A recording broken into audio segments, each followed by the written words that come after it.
Okay, let's face it. Sooner or later, every one of us has had the dull drill bit syndrome. Everybody has got a drawer in their shop, or a box, or a bucket, or a pile, somewhere in their shop that's full of dull drill bits. Well, I've got a drawer that's full of dull drill bits. You've got a drawer that's full of dull drill bits. Daniel Lappin has got a drawer full of dull drill bits. And speaking of Daniel Lappin, he is a Jewish preacher. And I'm not a Jew, but he's a pretty cool guy. I like watching him on TV. But I'm going to tell a story about Daniel Lappin here as we go on. So first, we've got to do a little bit of trigonometry. And it's been a very long time since I was in Dallas Brotherton's algebra class and trigonometry class. That was a long, long time ago. That was in the dark ages, before the interwebs. So we're going to do this kind of the old-fangled way. And bear with me here, because this is going to get real boring.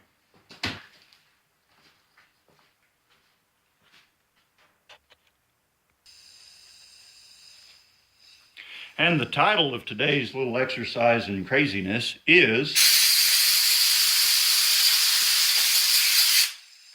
Silly Rabbi, Kicks are for Trigs. Okay, so this is my Chi-Com cheapo grinder. It grinds. That's about all I can say about it. These wheels do turn when you turn the switch on.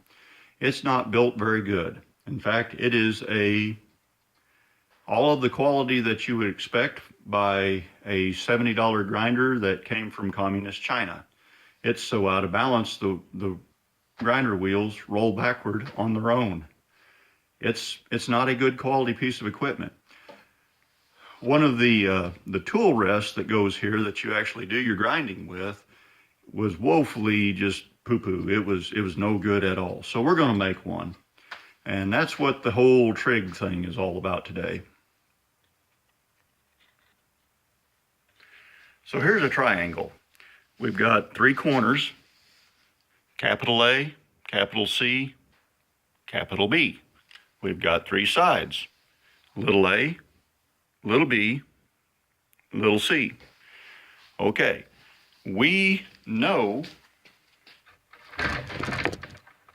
from measuring our blank that we've cut out,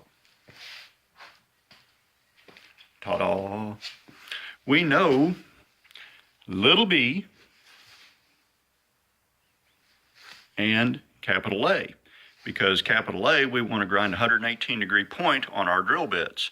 Well, 118 minus 90 is pretty close to 28 degrees. So we looked this all up in a trigonometric table. This is in a manual of steel construction. I think it's from the 60s. Just about every, I don't have a machinery's handbook, but just about every handbook, helper book, companion manual, operator's equipment. I mean, probably the operator's manual of a Cadillac car from 1952 had this in the back of it. Everybody just was expected to know this stuff, or expected to know how to look it up in a book, actual book with paper and pages made out of trees that burly men with toxic masculinity chopped down with axes. And then they went home and beat their wives severely. So anyway, we've got all of this stuff pictured in, a handy little table that you probably can't read on screen. But this handy little table says, if we know such and such, and we need to know such and such, then use this equation. Boom. So simple. Math is easy. So, and it's got natural sines, natural cosines, tangents, cotangents. Got the angle, got all the way up. We got 10 minutes, 20 minutes, 30 minutes, 40 minutes, 50 minutes, and 60 minutes. Well, so, with this is about everything you need to know for my world, because I'm, about as precise as a bull in a Chinese shop. So we know little b, side B, and angle A, and we want to know side A. So side A equals B times the tangent of A. B equals 1.974 inches. A equals 28 degrees. The tangent of A is 0.53171 degrees, and that works out to 1.04662 inches. I forgot my tick marks there to designate inches. Mr. Brotherton would have probably counted that wrong.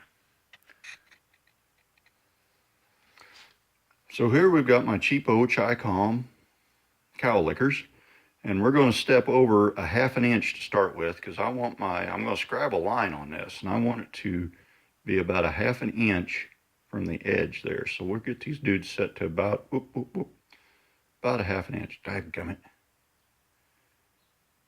And I've had about 7 cups of coffee this morning. Okay. Oh, looky there. 1/2 inch. Give or take the accuracy of a Chinese cow lickers. So we'll make us a mark there at a 1/2 inch. And our side A is 1.04662. So we're going to add 1/2 inch to 1.041, and we're going to call it 1.54. Oh, 54. Let's just call it 1.5455. 54546. Hey, look. Oh. There we go. Her. Yep.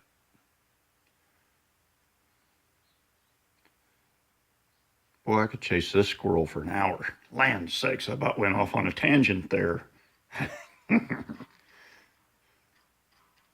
Okay, so we've got 2 marks there, and I blacked this up. I cleaned all the mill scale and all the filth and corruption off of it with a flap wheel or something, or maybe a file, I don't know. But I cleaned it up and I blackened it with a Sharpie.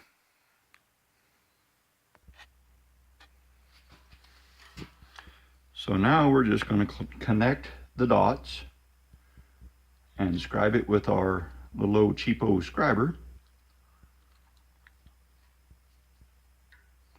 as precisely as, don't let that slip, as precisely as we can get her. So that's about as good as I expected. And now you can't see that scribed line, I'm sure, because the lighting in here is horrible, but rest assured there's a scribed line there. Now I've got this 1/2 inch drill bit, and we're just going to kind of line her up with the scribed line there. And look at the leading edge and the scribed line, and it looks like it matches pretty good. And this bit it's been sharpened a few times, but I'm pretty sure that's on the right angle. Close enough for the girls I go with. Okay, so I've clamped me a piece of scrap angle iron on my layout line there. Made sure that everything lines up pretty good. And I'm going to take a hacksaw, and I'm just going to lay it there next to my piece of steel.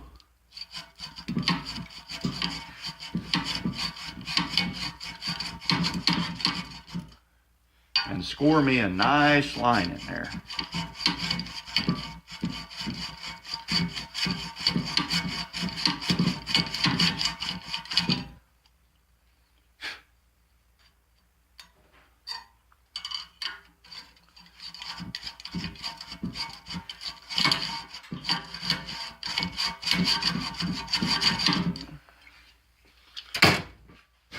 Now that's not the picture of precision, but for our purposes, I think it will be good enough.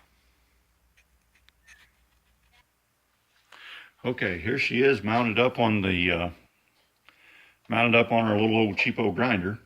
And now we need to set this, because the drill bit has to have some bite to it. Now I don't know all the terms. I don't know everything there is to know about drill bits, and this ain't really a drill bit sharpening video. This is just a fixing broken stuff video. If you want to watch a really good drill bit sharpening video, look up This Old Tony.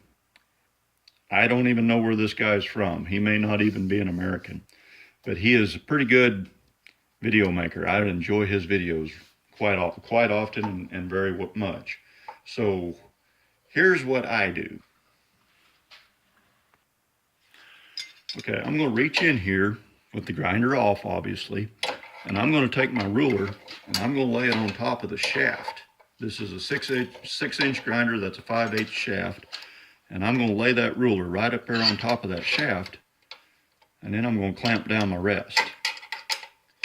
And that gives me just a little bit of bite on the drill bit. It works out pretty good. I don't know what the angle is. I don't care. All I know is that's probably going to work for most of the stuff that I drill in my shop.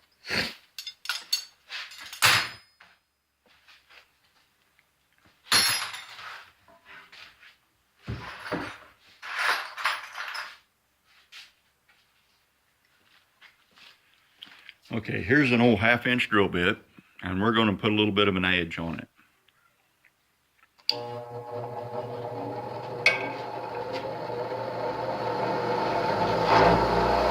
Okay, you want to put the cutting edge, when you lay this on your tool rest, you want to put this cutting edge flat. You want to look down, look sideways, look down, but put your leading edge of your drill bit flat, horizontal, that away. And you want to line the other edge up with this line that we scored in here at 118 degrees. And you want to wear safety glasses.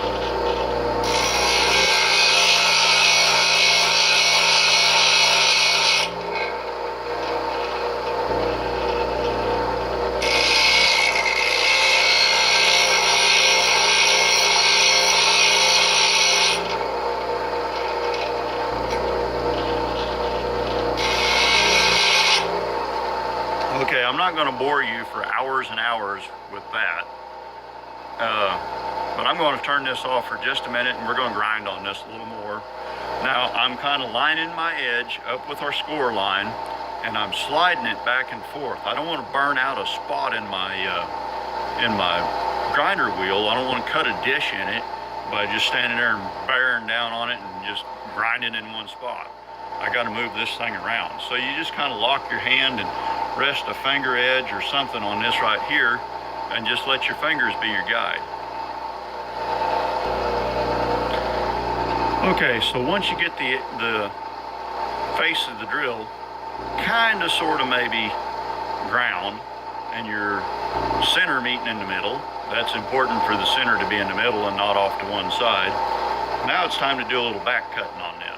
And I just kind of rear her up and cut off the back edge of that and guess at it. There's all kinds of formulas and flu-flop and everything else to figure this. It don't matter. I'm going to be cutting steel, aluminum, and wood. It's going to cut no matter what if this edge isn't just completely rounded over.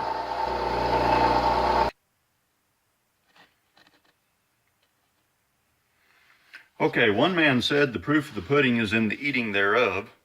So we're going to try this. Now what we're looking for is, as this thing drills, now I've got a pilot hole in here that's as big as the web is on this old cheap drill bit. So what we're looking for is, as this thing makes a full depth of cut, as the whole cutting edge is engaged, we want two pretty evenly sized chips coming off.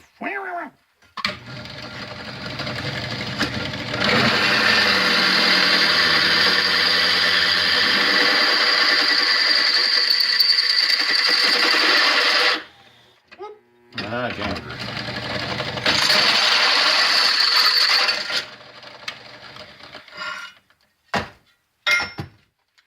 Well, there's one. There's one and there's the other. Those don't match. They're not the best. You know, that one looks pretty good. This one looks pretty goofy. And I think both of those chips flew out of there at about the same time. So we've got this drill bit pretty close. Now, is Adam Booth going to write home to his mom and say, Mama, look at this guy and how well he sharpens drill bits. I wish I could be like him. No, Adam Booth is not going to do that. But you know what? I can make a drill bit drill a hole. That's all I need to do.